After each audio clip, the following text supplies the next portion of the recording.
Hola, ¿cómo estás? Espero que estés súper bien. This is Tamara Marie, host of the Learn Spanish con Salsa podcast. Now, before we jump into this episode, I wanted to let you know about a special opportunity that you're definitely going to want to take advantage of, especially if your goal is to become fluent in Spanish. For a limited time only, my team is opening the doors to listeners of the podcast to take advantage of a free language coaching session. Now, in this session, it's not just we're teaching you about verbs or grammar, but we're really going to do a deep dive into what are your goals for learning Spanish, assess where you are on your journey to fluency at the moment, and help you map out a 90-day plan for how you can get to fluency. So we are going to help you take your Spanish to the next level, whether you're afraid of speaking Spanish or you just get a little bit nervous when you're talking to native speakers, or maybe you've got some of the basics down, but you really know that you struggle with getting your Spanish to flow and your listening skills aren't up to par.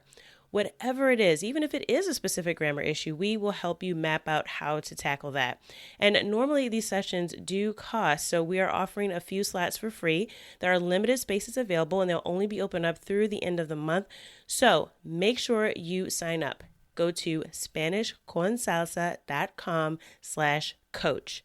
That's SpanishConSalsa.com/coach to book your free language coaching session where we will help you map out a 90-day plan to get to Spanish fluency. Okay, let's get started with the episode. LingoPie is a video-on-demand service specially designed for language learning.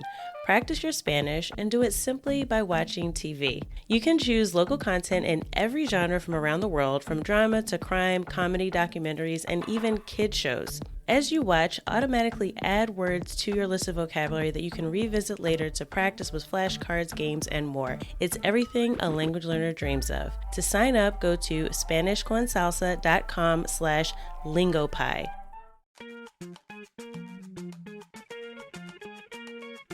Bienvenidos! Welcome to the Learn Spanish con Salsa podcast, the show for Spanish learners that love music, travel, and culture. Close your grammar textbooks, shut down the language apps, and open your ears to how Spanish is spoken in the real world. Let us show you how to go from beginner to bilingual. Here is your host, certified language coach, Tamara Marie. Bienvenidos al episodio 157. Welcome to episode 157 of the Learn Spanish con Salsa podcast. Now, in this episode, we are going to continue talking about a really common theme that's come up in the past few episodes. We've been talking a lot about the holiday season, right? So we've been talking about vocabulary around family and also around the winter holidays. So we've explored that through song, as well as we've talked about some cultural traditions so far in Puerto Rico. So if you haven't been listening to the last few episodes, I invite you to go back and check those out because there's a lot of great vocabulary about family members, and not just the things we all know, right? Madre, padre, primo, tío, things like that. But we explored some of the vocabulary around your in-laws and extended family, things that you may not have to say in your day-to-day, but as we're approaching this particular season, you may be encountering more of those family members during the next few weeks. So go back and listen to those if you missed them. But in this episode, we're going to continue not only talking about family, but also the holiday season. And we're going to do that through a dialogue, but this time from our Colombian Spanish 101 course.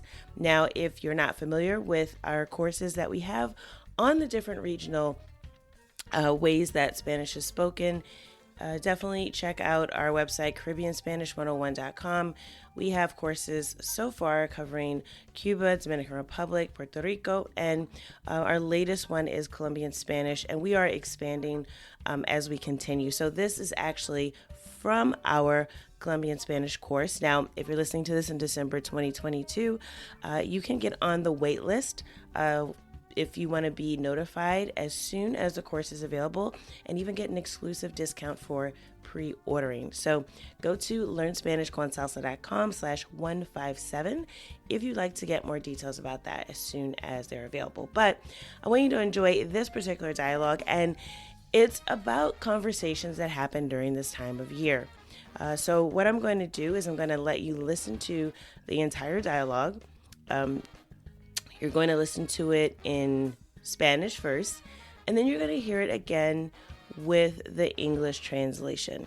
So actually, I'm going to let you listen to it twice in Spanish, and just to see if there's things that you miss, things that you can catch the first time around, and just really pay attention, right? Take some time to sit down and actively listen. So if you're distracted while you're doing this, if you're driving, you're working out, you're taking a walk, try to take some time to pause so that you can really tune in on this conversation to see if you can understand it without the translation, and then again when you hear it with the English translation.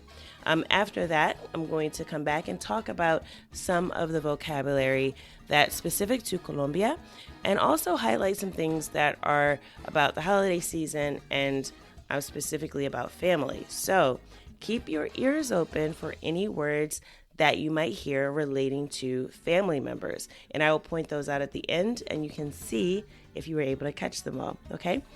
So again, this is going to be at regular conversational speed. We are not slowing it down. That's why I encourage you to take a moment and pay attention so that you can actively listen to this dialogue. So this is going to be about, again, a very general topic, Conversaciones decembrinas. So decembrinas is a way of really talking about the winter holidays. And of course, it sounds a lot like December. So these are just conversations that are happening as we have two people talking about their plans for the month of December, for the winter holidays. So listen up. The conversation is between two women talking about their plans for December, or sus planes decembrinos.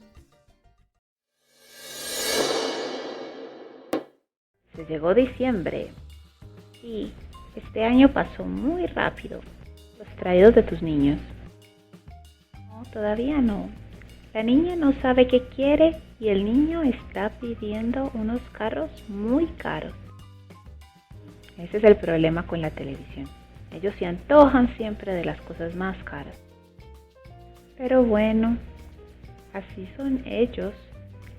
¿Qué planes tienes con tu familia para el 24? Mente lo mismo de siempre, ir a la finca de la abuela, hacer natilla, buñuelos, alguna comida especial y probablemente quemar pólvora. A mis cuñados les encanta quemar volcanes y papeletas. A mí me aterra. Sí, a mí también me aterra la pólvora. A mi esposo también le gusta, pero lo único que le dejo usar son las chispas mariposas, que me dan mucho miedo que los niños se quemen. Bien, me da mucho miedo. Entonces, cuando mis cuñados están quemando pólvora, yo mantengo a los niños cogidos de la mano para que no se acerquen. Y es mejor, así los niños se enojen. A los míos les da rabia porque los demás niños están jugando con pólvora. Pero yo prefiero que estén de mal genio por un rato a que se quemen por culpa del desparche de otro. Porque quemar pólvora es puro desparche, definitivamente. Bueno, mija, después hablamos que voy a volver a trabajar. Después hablamos. Chao. Escucha otra vez. Listen to the conversation one more time. Se llegó diciembre. Sí, este año pasó muy rápido. Los traídos de tus niños. No, todavía no. La niña no sabe qué quiere y el niño está pidiendo unos carros muy caros. Ese es el problema con la televisión. Ellos se antojan siempre de las cosas más caras. Pero bueno, así son ellos. ¿Qué planes tienes con tu familia para el 24? Mente lo mismo de siempre, ir a la finca de la abuela, hacer natilla, buñuelos, alguna comida especial y probablemente quemar pólvora. A mis cuñados les encanta quemar volcanes y papeletas. A mí me aterra. Sí, a mí también me aterra la pólvora. A mi esposo también le gusta, pero lo único que le dejo usar son las chispas mariposas, que me dan mucho miedo que los niños se quemen. Bien, me da mucho miedo. Entonces, cuando mis cuñados están quemando pólvora, yo mantengo a los niños cogidos de la mano para que no se acerquen. Y es mejor. Así los niños se enojen. A los míos les da rabia porque los demás niños están jugando con pólvora. Pero yo prefiero que estén de mal genio por un rato a que se quemen por culpa del desparche de otro. Porque quemar pólvora es puro desparche, definitivamente. Bueno, mija, después hablamos que voy a volver a trabajar. Después hablamos. Chao.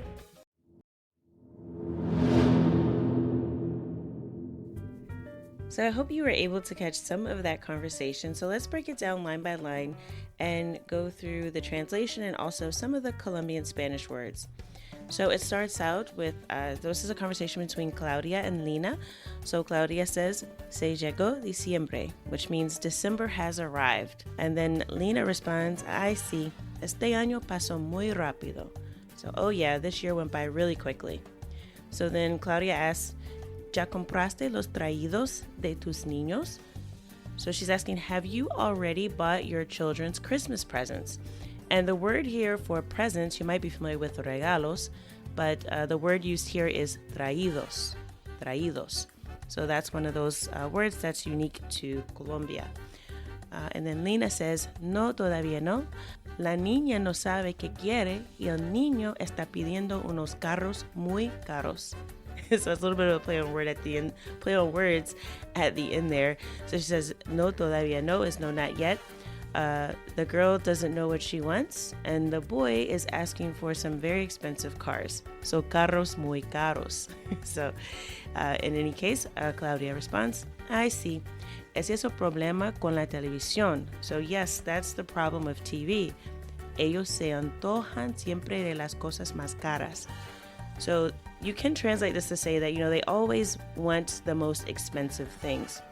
But I want you to pay attention to this se antojan, because this is a way of not just saying they want, right? Because we could have just said ellos quiere las cosas más caras. But this se antojan, antoja is like if you think of something that almost that you crave. So if you think about children writing down the presents that they want, right? It's not just like, oh, I want that. It's like, no, I really, really want it. So se antojan is giving this idea that it's kind of sticky, or it's more of like a craving. It's something that they really, really want. And then Lina responds, sí, pero bueno, así son ellos. So yeah, but that's just how they are. And then she goes on to ask her, ¿qué planes tienes con tu familia para el 24? So what plans do you have with your family for the 24th? So I think I mentioned this on a previous episode, but more commonly in Latin America, the day before Christmas is celebrated. So sort of here it's Christmas Eve here in the U.S., and some families celebrate it, I think, but there's a lot more, I think, dinners around actually Christmas Day, whereas in Latin America, it's a lot more common to have a family get together on Christmas Eve. So that's why they're asking planes para el 24. So your plans for the 24th. So Claudia responds, and this one went by really quickly, and there's a lot of Colombian Spanish words in this, so let's break it down. Probablemente lo mismo de siempre. So probably the same as always. Ir a la finca de la abuela. So go to her grandmother's farm. And abuela is one of those words, grandmother, so that's one of those words related to family again. Hacer natilla. So natilla is actually a dessert. It's kind of like a pudding that is a traditional dessert that's made during the December holidays. Then she says, so she's basically listing a lot of things they're going to make. So hacer natilla, buñuelos, and that's another dessert that is from Colombia. And this is kind of like a fried bread. It's made with like cheese and sort of like a corn, so it's like, I don't know how to explain it, more like I guess like a flour. But this is something else that, we're going to actually include in the show notes. You can see what they look like. So it's hard to explain desserts, right? So those are just some things that are traditionally made during the December holidays. And then she goes on to say, alguna comida especial. So, a special dish. Y quemar pólvora. And this is a way of saying to set off fireworks. So part of the celebrations, which, in the U.S., I think much more associated with the 4th of July, or maybe even Memorial Day. But here in Colombia, we're discussing quemar pólvora during the 24th. A mis cuñados les encanta quemar bocanas y papeletas. A mí me aterra. Okay, so cuñado, that's a word that we reviewed in one of our previous episodes. And if you remember, this is the word for brother-in-law. So a mis cuñados les encanta. So my brothers-in-law love to set off fireworks. And so there's a couple other words for fireworks mentioned here. So we already had pólvora. So now we also have bocanas y papeletas. So bocanas is, from the word volcán, which is like a volcano. So this is a type of fireworks that you put on the floor. And when it turns on, it actually looks like a volcano is erupting. And papeletas is what we would probably call firecrackers. So something more similar that you might see with, like I said, a 4th of July celebration here in the U.S. And then she says, a mí me aterra. It's like, it terrifies me, right? Which is a healthy fear to have because you're playing with fire, literally. Okay, so then Lena responds, I see. A mí también me aterra la pólvora. So she's like, yeah, I am also terrified of fireworks. A mi esposo también le gusta, pero lo único que le dejo usar son las chispitas mariposas. So she's saying, look, my husband also likes to set off fireworks. So a mi esposo también. So esposo, another word for the family vocabulary that we've talked about recently. And she's saying, lo único que le dejo usar son los chispitas mariposas. So chispitas mariposas, so let's break this down. It's just another way of saying fireworks. This is more of like a different type of firework. It's something more like we probably would call them sparklers. So if the word chispa means spark, and of course mariposa is like a butterfly. So I guess they're saying it kind of looks like a little butterfly. I don't know. But she's saying like basically he only gets to use a little sparkler. She doesn't get to set off the big ones. Me da mucho miedo que los niños se quemen. So I'm really afraid that the children are going to burn themselves or get burned. Then Claudia answers, a mí también me da mucho miedo. So this also scares me a lot. Entonces, cuando mis cuñados están quemando pólvora, yo mantengo a los niños cogidos de la mano para que no se acerquen. So she says, so when my brothers-in-law are burning the fireworks or setting them off, I hold the children by hand so they don't go close to the fireworks. Lena responds, sí, es mejor. Así los niños se enojen. So she says, yep, it's better that way. So the children get upset. She says, a los míos les da rabia porque los demás niños están jugando con pólvora. So my children get angry because all the other children are playing with fireworks. Pero yo prefiero que estén de mal genio por un rato a que se queman por culpa de desparche de otros. So she says, but I prefer that they are just in a bad mood. So estén de mal genio por un rato.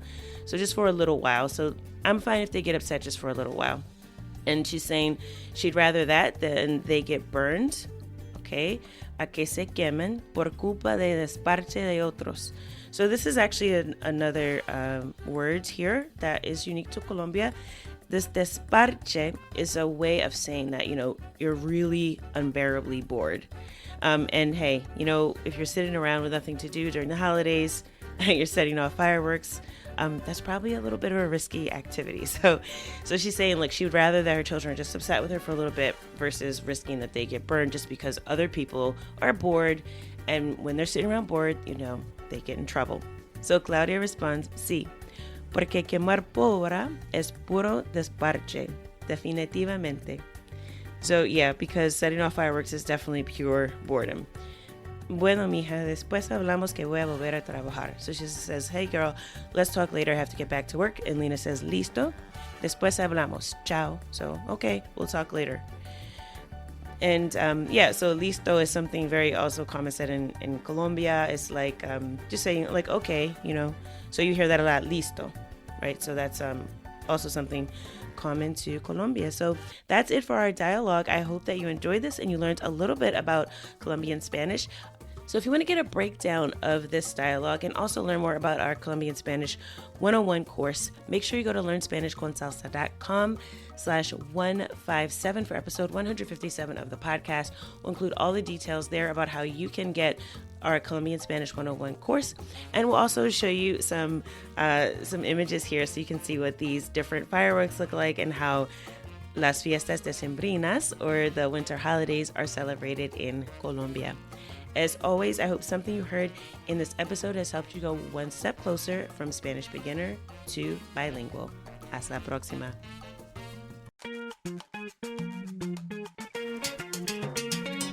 Thank you for listening to the Learn Spanish con Salsa podcast at learnspanishconsalsa.com.